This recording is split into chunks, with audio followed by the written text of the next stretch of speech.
মুহাম্মদ সাল্লাল্লাহু আলাইহি ওয়াসাল্লাম এমন মানুষ ছিলেন যে তিনি একটা বাগানে ঢুকেছেন, একটা উট দৌড়ে তার কাছে চলে এসেছে, এসে গায়ের সাথে বুকের সাথে গাটা লাগিয়ে রেখেছে। নবী সাল্লাল্লাহু আলাইহি ওয়াসাল্লাম আদর করছেন, হাদিস স্পষ্ট সহিহ, নবীজি আদর করছেন এবং বলছেন, জানো উটটা আমাকে কি অভিযোগ করলো?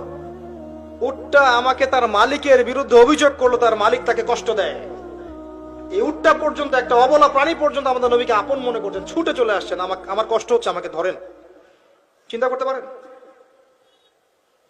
সুবহানাল্লাহ। নবী সাল্লাল্লাহু আলাইহি ওয়াসাল্লাম যখন মসজিদ নববী নির্মাণ করেছেন, ওখানে একটা খুঁটি ছিল, এটা অনেকে জানেন, খুঁটি ছিল। যখন মিম্বর এসেছে, মিম্বর, তখন তিনি মিম্বরে দাঁড়িয়ে বয়ান করা, খুতবা দেওয়া শুরু করেছেন। তখন ওই যে খুঁটি, ওই খুঁটিটা থেকে কান্নার ডগডগ আওয়াজ শোনা যেত। ওই জড়বস্তু পর্যন্ত মুহাম্মদ সাল্লাল্লাহু আলাইহি ওয়াসাল্লামকে আপন মনে করতেন। মুসলিমদের যে কোনো সমস্যা তারা মুহাম্মদ সাল্লাল্লাহু আলাইহি ওয়াসাল্লামের কাছে যেতেন, বলতেন, তার সাধ্য মতো সেটা সলভ করে দিতেন। একবার নামাজে দাঁড়িয়েছেন মুহাম্মদ সাল্লাল্লাহু আলাইহি ওয়াসাল্লাম, একামত হয়েছে, একামত হওয়ার পরেও তিনি বাসায় চলে গেছেন। সাহাবীরা জিজ্ঞাসা করলেন, ব্যাপারটা কি? নবীজি বললেন, আমার কাছে কয়েকটা দিনার ছিল, ওগুলো দান সাদাকা করে দিয়ে তারপর এসেছে। কি বুঝছেন? কিছু মানুষ এসেছে, জীর্ণ শীর্ণ, খাবার নাই, কাপড় নাই, নবীজিকে বলছেন, নবীজি সাল্লাল্লাহু আলাইহি ওয়াসাল্লাম, আমরা এই সমস্যায় আছি। নবীজি দেখে এত মায়া লাগলো, চোখ দিয়ে দরদর করে পানি পড়তে লাগলো। তিনি সাহাবীদেরকে বলেন, হে সাহাবীরা, তোমাদের মাঝে কি দানশীলরা নেই? নিয়ে আসো, তোমাদের কাছে যা আছে নিয়ে আসো। সবাই কিছু কিছু করে আনা শুরু করলো। আস্তে আস্তে আস্তে আস্তে স্তূপ হয়ে গেল সম্পদের। এটা দেখে নবী সাল্লাল্লাহু আলাইহি ওয়াসাল্লাম হেসে ফেললেন। এটাই তো সেই হাদিস যে কেউ ভালো বেদা চালু করলে এটার হাসানা পাবে, এটাই সেই হাদিসটা। তো নবী সাল্লাল্লাহু আলাইহি ওয়াসাল্লামকে সাহাবীরা আপন মনে করেছেন। এখন কাকে আপন মনে করবেন আপনি? আমাকে? আমার মধ্যে তো নবীর সুন্নতের 5%ও নাই। আপনাকে দেখে মনে হচ্ছে আমাকে যে আমি অনেক বড় স্কলার, মুফাসসির করেন, অমুক তমুক। আমি নিজেই তো বুঝতে পারছি যে আমার ভিতরে নবী সাল্লাল্লাহু আলাইহি ওয়াসাল্লামের সুন্নাতের 10%ও নাই। কে আপনাকে নসিহত করবে? কে আপনাকে তাজকিয়া করবে?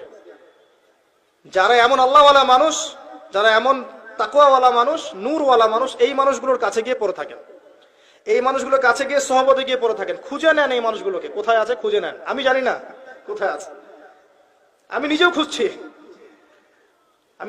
আর আমাদের খোঁজার দৃষ্টিভঙ্গিটা খুব সূক্ষ্ম।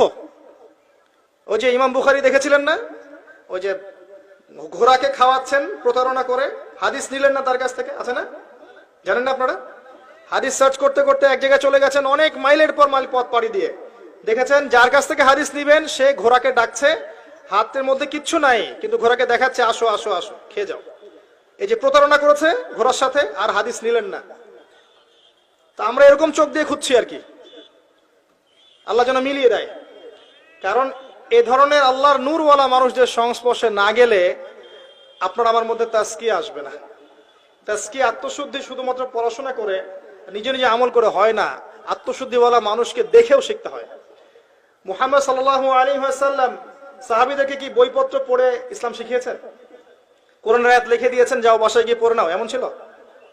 নবীজিকে দেখতেন তারা দিন রাত 24 ঘন্টা, কেমন করে ওঠেন, কেমন করে বসেন, কেমন করে কথা বলেন, কেমন করে মুআমালাত করেন, কেমন করে নামাজ পড়েন, সব দেখতেন, দেখে দেখে কপি করতেন। এভাবে যখন আমরা আল্লাহর নূর প্রাপ্ত মানুষদের সংস্পর্শে গিয়ে দেখে দেখে কপি করতে পারবো, তখন দেখবেন আত্মশুদ্ধি চলে আসছে ইনশাআল্লাহ। এখন আপনি যাবেন কোথায়? সবাই তো ডাকছে, আসো জান্নাত আমার কাছে, আমি জান্নাতের ডিলার, তোমার লিজ লাগলে নিয়ে যাও। হ্যাঁ, অ্যাটিটিউডটা এমন অনেকেরই। আল্লাহর কাছে খাস করে দোয়া করতে হবে, আল্লাহ এমন মানুষদেরকে আল্লাহ আপনি এইসব জায়গায় নিয়ে আসেন যারা আত্মশুদ্ধিতে পরিপূর্ণ, যাদের মধ্যে আল্লাহর নূর আছে, যারা ওই নূর মানুষের মাঝে ছড়িয়ে দিতে পারবে, আমরা আত্মশুদ্ধি লাভ করতে পারবো ইনশাআল্লাহ। আল্লাহ পাক বোঝার তৌফিক দান করুন, আমিন।